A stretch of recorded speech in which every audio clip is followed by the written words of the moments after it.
गंगू चांद है और चांद ही रहेगी। जिसने भी आलिया का ये डायलॉग सुना वो उनकी अदायगी का दीवाना हो गया। क्या धमक, क्या अंदाज। आलिया ने अपने इस धाकड़पने से सबको चौंका दिया। हाल ही में संजय लीला भंसाली की फिल्म गंगूबाई काठियावाड़ी का टीजर आया। फिल्म में आलिया गंगूबाई काठियावाड़ी नाम के लीड किरदार को निभाती नजर आएंगी। इस किरदार की धाक और ठेठ अंदाज के सभी कायल हो रहे हैं, लेकिन बहुत कम लोगों को ये बात पता है कि ये शख्सियत सिर्फ पर्दे तक सीमित नहीं है, बल्कि कभी इस असल दुनिया का सच हुआ करती थी। दरअसल ये फिल्म खुफिया रिपोर्टर और लेखक एस हुसैन जैदी की किताब माफिया क्वींस ऑफ मुंबई पर आधारित है। आज हम इस वीडियो में बात करेंगे कि आखिर कौन है ये माफिया क्वीन। गंगूबाई काठियावाड़ी नाम की इस माफिया क्वीन ने टूट कर मोहब्बत की, धोखा खाया, वेश्या बनी, डॉन करीम लाला की बहन बनी, अपने हक के लिए प्रधानमंत्री तक पहुंच गई। वेश्याओं ने इसे मां की तरह पूजा। गंगूबाई की कहानी में ऐसे कई बड़े मोड़ हैं। ये कहानी 1960 के दशक की है, जब मुंबई के कमाठीपुरा इलाके में वेश्यालय चलाने वाली गंगूबाई काठियावाड़ी नाम की औरत की धाक थी। गंगूबाई का असली नाम हरजीवन दास काठियावाड़ी था और उनका जन्म गुजरात के काठियावाड़ में हुआ। वह वहीं पे पली बढ़ी। जब गंगू 16 साल की हुई तो उन्हें उनके पिता के लिए अकाउंटेंट का काम करने वाले रमणीक लाल नाम के एक व्यक्ति से प्यार हो गया, लेकिन परिवार के विरोध के कारण गंगू रमणीक लाल से मंदिर में शादी करके मुंबई भाग गई। फिर मुंबई जाकर उनकी जिंदगी ने एक और नया मोड़ लिया और उन्हें प्यार में धोखा मिला। रमणीक लाल गंगू को मुंबई के कमाठीपुरा नाम के रेड लाइट एरिया में महज 500 रुपए में बेच देता है। पहले तो गंगू वहां से निकलने के लिए बहुत जद्दोजहद करती हैं, लेकिन फिर जब उन्हें ये एहसास होता है कि अगर उनके घर पर ये बात पता चली कि वो वैश्यालय से वापस आई हैं, तो घर वाले उन्हें नहीं अपनाएंगे।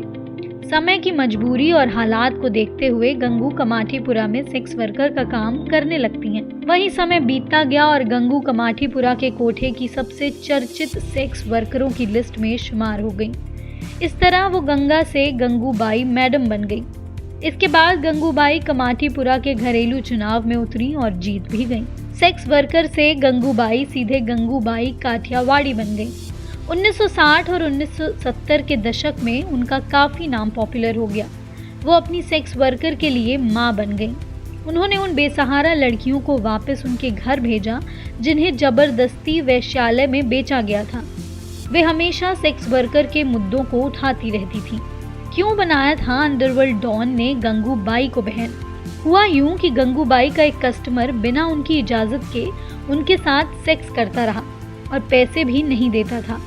एक बार वो गंगूबाई पर इस कदर आक्रामक हो गया कि उन्हें अस्पताल में भर्ती होना पड़ा।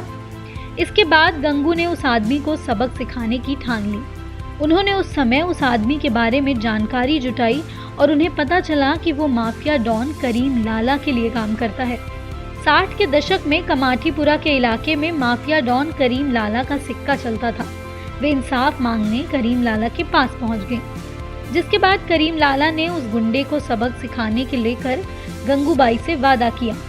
इस पर गंगूबाई ने कहा कि उन्हें करीम लाला की बातों से जो सुरक्षा महसूस हुई है वो आज तक किसी के साथ नहीं हुई, इसलिए वे उन्हें राखी बांधकर अपना भाई बनाना चाहती हैं। करीम लाला ने भी खुले दिल से उन्हें अपनी बहन के रूप में अपनाया और गंगूबाई के लिए उस गुंडे को सबक सिखाया। इसके बाद से गंगू की पूरे कमाठीपुरा में धाक जम गई। उनका उस एरिया में डर व्याप हो गया। कोई भी गैंगस्टर बिना गंगूबाई की इजाजत के कमाठीपुरा में कदम भी नहीं रख सकता था। आजाद मैदान का भाषण और नेहरू से मुलाकात भी बनी थी चर्चा का विषय। गंगूबाई को एक बार मुंबई के आजाद मैदान में महिला सशक्तिकरण और औरतों के हितों के लिए भाषण देने के लिए बुलाया गया। उस समय उनके भाषण ने लोगों को अंदर तक हिला दिया था। उन्होंने उस भाषण में कहा था कि अगर सेक्स वर्कर ना हो तो मुंबई की सड़कों पर औरतों का चलना मुश्किल हो जाएगा। सेक्स वर्कर की वजह से ही मुंबई की सड़कों पर लड़कियां सुरक्षित हैं, क्योंकि मर्दों के वैशीपने को सेक्स वर्कर झेल लेती हैं। उनका मानना था कि शहरों में सेक्स वर्कर के लिए जगह उपलब्ध करवाई जानी चाहिए। इसके अलावा गंगू की पूर्व प्रधानमंत्री जवाहरलाल नेहरू से मुलाकात भी यादगार है। इस मुलाकात के दौरान नेहरू भी गंगू की बातों से खासा प्रभावित हुए थे। दरअसल वैश्याओं के हक के लिए एक बार गंगू प्रधानमंत्री तक पहुंच गई थी। वहां उनसे नेहरू ने कहा था कि आप ये काम क्यों करती हैं? आपको एक अच्छी नौकरी और पति मिल सकता है। जिस पर गंगू ने उनसे कहा कि अगर वे उनसे शादी करने के लिए राजी हैं तो वे अभी ये धंधा छोड़ने के लिए तैयार हैं।